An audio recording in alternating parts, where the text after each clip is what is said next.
So now the lights are up for a while. We're going to look at the eye movements, the extraocular muscle function. Okay, and what I'd like you to do, I'm going to see how your eyes are moving. So if you can just stare at my finger, I want you to hold your head still. Okay, and follow my finger with your eyes. Don't move your head. Okay, so we can look this way and up and down. Follow me over to this corner and up and down. And we can even check in the midline directly up and down. Okay. The next thing, those were cranial nerves 3, 4, and 6. We've tested cranial nerve 2 already. Now we're going to move on to the 5th nerve, so we're going to check for facial sensation. We're going to screen for it. And a good way of doing that, as well as the sensory exam later, is perhaps to use a cotton stick applicator, okay?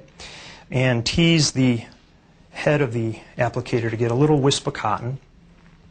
And we could actually snap the stick to get a pokey, sharper end for testing for pin later on.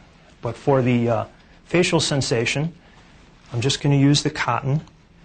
And what I'm going to do, I'm going to test your sensation over your face with this little cotton swab. I'm going to ask you to close your eyes, okay? And just tell me when you feel it, okay, and where you feel it.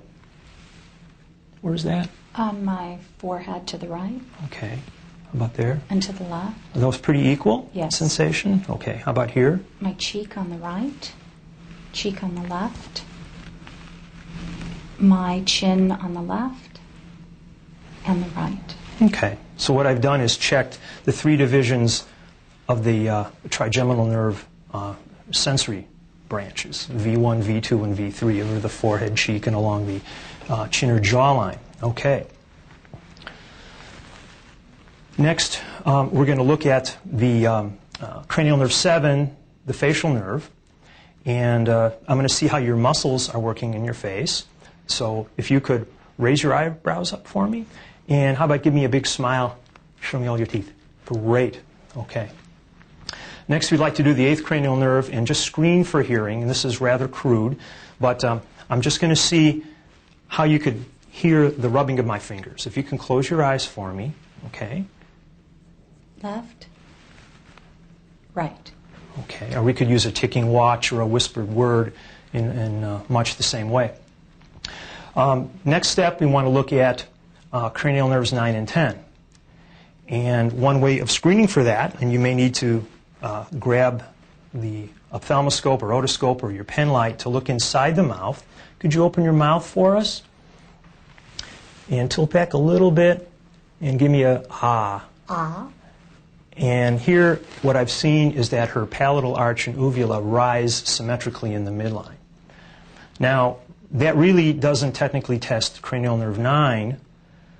That's probably testing cranial nerve 10, the motor function of elevating the palate in the uvula. Now, if you really wanted to test cranial nerve 9, that would involve the gag reflex, which is sometimes distressing the patients. So we're skipping that for this screening exam at this point in time. The other thing I like to do is, if you could turn that way, can you just cough for me? Okay, so her cough sounds normal. And the other thing is I want to test some muscles around your shoulders here. So I've got my hands on your shoulders. Could you just raise your shoulders up for me?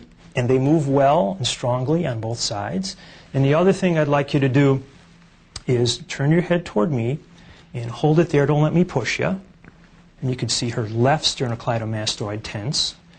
And turn your head to the left there. Don't let me push you back. And her right sternocleidomastoid tense. Okay. Now we're going to look at your tongue. If you could open your mouth, stick your tongue out for me, and wiggle back and forth. And it moves well either way. There's no atrophy or any abnormalities there. So we've now gone through vision, and we've gone through the cranial nerves.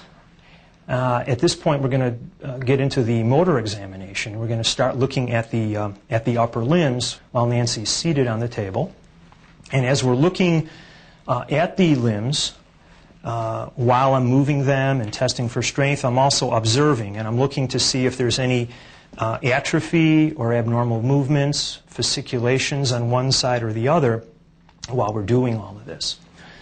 So as I start, what I want to do is check the upper limb tone. I just want to feel your arm here. Just let everything go loose, play dead, let me do all the work.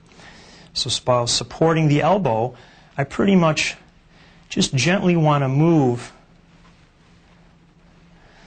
her arm passively at all the joints. So what I'm doing, I'm moving at the shoulder joint, I'm flexing, extending at the elbow joint, I'm even pronating and supinating the forearm, and I'm moving the wrist in extension, flexion, abduction, and adduction. And that passive movement there gives me a feel of her tone. I feel a little bit of resistance. It's not abnormally increased. And then I'll look at the other limbs, same thing. Just going to let this guy go floppy. And I'm going to be kind of moving at the wrist, elbow, and shoulder joints all in one smooth move. And that tone feels like a normal amount of resistance, and they both feel about the same. So that's great. And I don't see any asymmetries or any problems there. Now the other thing we're going to do then is checking strength or power in the upper limbs. There's a few muscles we'll check on the screening exam, although there are many more that we could test. So let's pick a few muscles to test pretty much at each joint, okay? And they would be graded on a system that could be recorded in your note as to if there's a weakness, okay, with 0 being totally motionless and paralyzed up to 5, which is full strength. So first thing what we could do is, could you do this for me? Could you extend up here like this? Okay. And this is shoulder abduction. We're checking at the shoulder. And I'm going to push down. Just resist me. And she's got excellent strength. I cannot overcome that at all. Can you put your arms down? Then we're going to check at the elbow joint here. So what I'd like you to do is make a muscle. Don't let me push you down. Okay. And how about over here? Don't let me push you down. Excellent. And now keep it right here. Now push me away with this arm. Okay, and same thing here. Very good.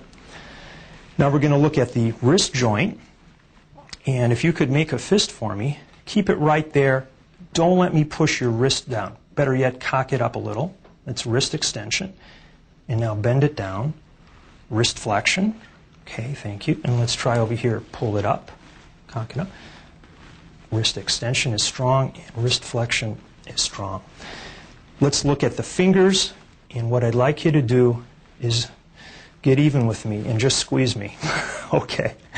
And I have to ask her to let go. She's got a very strong grip there. Okay. So now we've looked at some screening for the upper limb muscles with regards to tone and strength. And at this point, let's have you lay back on the exam table. I'm going to pull this out for your feet. Okay. And we're going to look at the lower limbs with regards to their tone right now. And I'm just going to plop your leg around just like we were checking your arm. So try and let everything go loose. And I'm supporting behind her knee and moving at the hip joint, knee joint. And I'm going to grab the foot and move it around as well. This is a good opportunity to check for ankle clonus in this position. So what I'm going to do is just dorsiflex the foot like this. If there were ankle clonus, then I'd see sustained jerking like this, plantar flexion movements. I just made that up. These aren't present. And then we'll look at the other limb, the left lower limb. Again, support behind the knee, moving around at the hip and knee joint, grabbing the foot and moving it back and forth. And again, checking for clonus by pushing up and passively dorsiflexing, and there is no clonus there. Okay. Now with the lower limbs, typically I'm going to check one limb at a time with regards to muscle strength, as opposed to what we did with the upper limbs.